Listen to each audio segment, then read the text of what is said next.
और एक निवेदन आप सबसे करूंगा, जिसके घर में क्लेश ज्यादा मचता हो, बहुत ज्यादा क्लेश मच रहा हो, बहुत ज्यादा झगड़े होते हो, बहुत ज्यादा, तो महाराज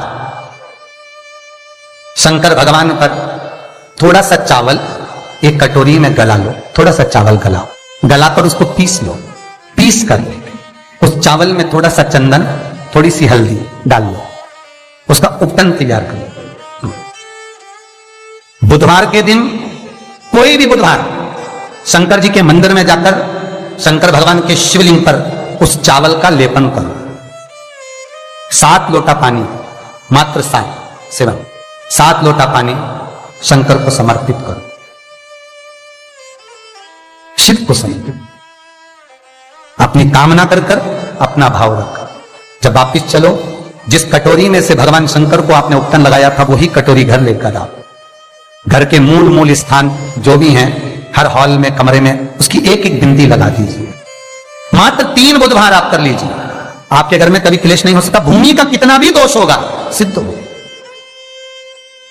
जिस घर में रुपया आ रहा है, जा रहा है, 1 रुपए कमा रहे हो, 100 रुपए खर्च हो रहा है, घर में पैसा नहीं दिख रहा, व्यापार तो अच्छा कर रहे हो, घर में 4 लोग कमा रहे हैं, सब कोई मिलकर कमा रहा है, तो वो भी पैसा नहीं दिख रहा, तो भी धन नहीं दिख रहा, रुपया नहीं दिख रहे। महाराज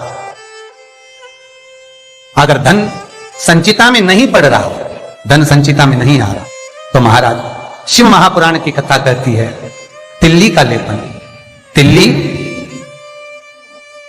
काले कलर की तिल को लेकर उसके साथ में थोड़ा सा चावल, और हमारे यहां चावल के साथ में चावल की धान आती है, आपको बाजार में मिल जाएगी चावल की धान, जिसको जौ का भाग अलग हो जाता है, जौ गेहूं की हो जाती है, पर चावल की धान कहते हैं उसको। इन तीनों को एक कटोरी में रख लो, तीनों को पानी में गलाना नहीं है, बस कटोरी में रख लो। महाराज दरवाजे के नजदीक में, जब दरवाजे से अपन बाहर निकलते हैं तो उल्टे भाग में उसको रख दिया जाए। घर से 1 लोटा पानी जिसमें कच्चा दूध मिला हो, वो कटोरी शनिवार के दिन रखकर रविवार को उठाकर ले जाकर कलश नीचे रखकर सीधे हाथ में कटोरी रखकर शंकर जी को समर्पित कर दो। जल चढ़ा दीजिए बाबा भोलेनाथ के जो चरण पादुका है, उस पादुका में वही तिल्ली, वही चावल का भात, वही जौ, जो आप चावल का धान बोलेंगे, धान, उसको लेकर दोनों भाग पर समर्पित कर दो। आते समय वो दोनों भाग पर चढ़ी हुई तीनों चीजें उठाकर लेकर आ जाइए। दुकान में, व्यापार में, व्यवसाय वाली जगह पर उसको रख दीजिए। कभी जिंदगी में संपदा कम नहीं होगी, महाराज संपदा बढ़ेगी। 3 रविवार आपको करना है सुख की प्राप्ति के लिए, ये भूमि के दोष को मिटाने के लिए। आपको कथा में पहले भी कहा था, 12 नक्षत्र, समय, घड़ी, पल, दिन, ये जितने भी बनाए हैं मेरे महादेव ने बनाए, मेरे शंकर ने निर्मित किए। एक एक पल, एक एक घड़ी, एक एक क्षण शिव बनाता। 4 महीने चतुर्मास के भगवान विष्णु देव सोनी एकादशी पर जब सोने जाते हैं तो भगवान शंकर को बुलाकर कहते हैं, ये 4 महीने जितना दान पुण्य सत्कर्म संकीर्तन भजन कीर्तन जो होगा शंकर, ये मैं नहीं करा सकता, तुम करा सकते हो। इसलिए चतुर्मास की शुरुआत ही श्रावण से, इसलिए चतुर्मास की शुरुआत ही श्रावण से। शंकर कहते हैं पहले जल में चढ़वाता हूं, पहले मैं भजन करवाता हूं, स्मरण करवाता हूं, कीर्तन करवाता हूं, जितना भजन दान पुण्य स्मरण नाम कीर्तन जो होगा चतुर्मास के अंतर्गत वो सब देवभाग को प्राप्त होगा। पितरों को, पूर्वजों को, आहूतों को दान करो, पुण्य करो, सत्कर्म करो, चाहे गौ माता को दो, चाहे बहन बेटी को दो, चाहे किसी भिक्षुक को कुछ दो। उस समय तुम्हारे चेहरे पर सल नहीं होना चाहिए, उस समय तुम्हारे चेहरे पर, तुम्हारी नैनों में अश्रु नहीं होना चाहिए, उस समय तुम्हारे चेहरे पर प्रसन्नता होना चाहिए।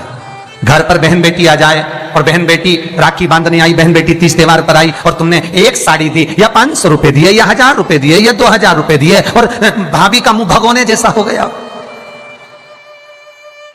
चेहरा उतरा हुआ। भाई राखी बंधवाने बैठा तो पहले जेब में अंदर से जाकर पत्नी से पूछकर आया, इसको 500 देना है कि 300 देना है।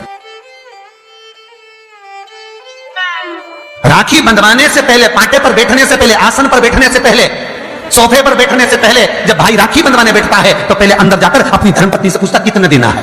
क्यों भैया, कमातू रहा है, लातू रहा है, तो फिर धर्मपत्नी से क्यों पूछा कि कितना देना है। पत्नी को यह कहना था आज मेरा मन है, बहन साल भर से नहीं आई, कुछ तो लॉकडाउन में 4 महीने से फोन तक पे बात ही बात होती रही, आई नहीं। 1 साल हो गया, मेरा मन कर रहा है आज मेरी बहन को मैं 2000 रुपए दे दूं, साड़ी के भी हो जाएंगे, चूड़ी के भी हो जाएंगे और देना हो जाएगा। आज मेरा मन कर रहा है। तुम्हें बोलना चाहिए, तुम्हें बताना चाहिए। और अगर पत्नी को कहे पति कि तुम 2000 रुपए दे रहे हो, तो धर्म पत्नी का फर्ज है, धर्म पत्नी का फर्ज है, क्योंकि तुम भी किसी की बहन हो, तुम भी किसी की बेटी हो। तुम्हारा फर्ज है कि तुम अपने पति को कहो, सुनो 2100 दो, मना नहीं है, 500 रुपए अलग से चूड़ी के दे दो, 500 रुपए अलग से बहन बेटी आई है तो गाड़ी का किराया दे दो। ये जब धर्म पत्नी अपने पति को कहेगी, पति के चेहरे पर प्रसन्नता होगी। मुझे उम्मीद है आज आप अपनी ननद को दे रहे हो, तो आप जब अपने मायके जाओगे तो आपकी भी भाभी इतना ही सम्मान देगी। क्यों? एक उंगली जब हम किसी पर उठाते हैं तो ये 3 उंगलियां हमारी ओर जाती है। हम एक के लिए अगर व्यवस्था करते हैं तो कहीं ना कहीं आपकी व्यवस्था भी पूर्णता में हो पाती है। आपकी व्यवस्था, आपका भाव, आपका आनंद, आप किसी के लिए अगर समर्पित हो रहे हो, आप किसी के लिए समर्पण कर रहे हो, आप किसी के लिए अग्रण्य हो रहे हो, तो वहां से पूर्णता का अग्रण्य का भाव तुमको भी प्राप्त होगा। रक्षाबंधन पर भाई राखी बंधवाने बैठ रहा है तो धर्मपत्नी से पूछ रहा है कितने रुपए देना है। प्राण छूटने के बाद भगवान विष्णु लक्ष्मी से पूछे, बता इसको नरक भेजू कि स्वर्ग? अरे बोलो तो रे भाई, भगवान विष्णु अगर अपनी पत्नी से राय ले तो, भोलेनाथ देने से पहले पार्वती से राय ले तो, इंद्र कार्य संभालने से पहले इंद्राणी से राय ले तो, ब्रह्मा ब्रह्माणी से राय ले तो, नहीं नहीं। अगर यमराज अपनी धर्मपत्नी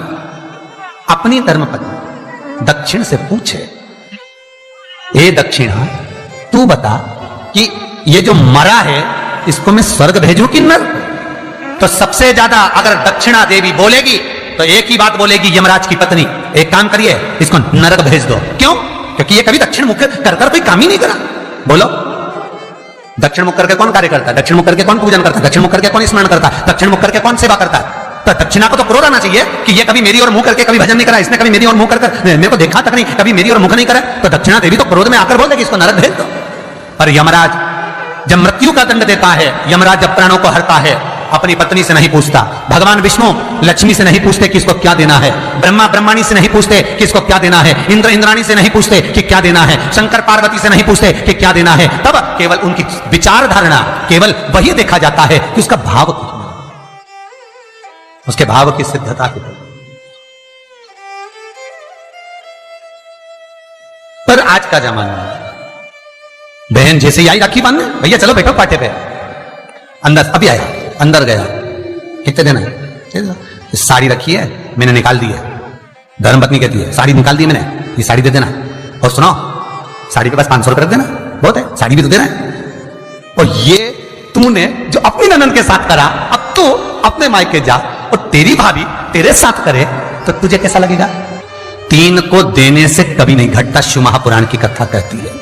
पहला बहन बेटी को देने से, दूसरा गौ माता को देने से, तीसरा संत ब्राह्मण को देने से कभी नहीं घटता महाराज, बढ़ेगा घटेगा नहीं।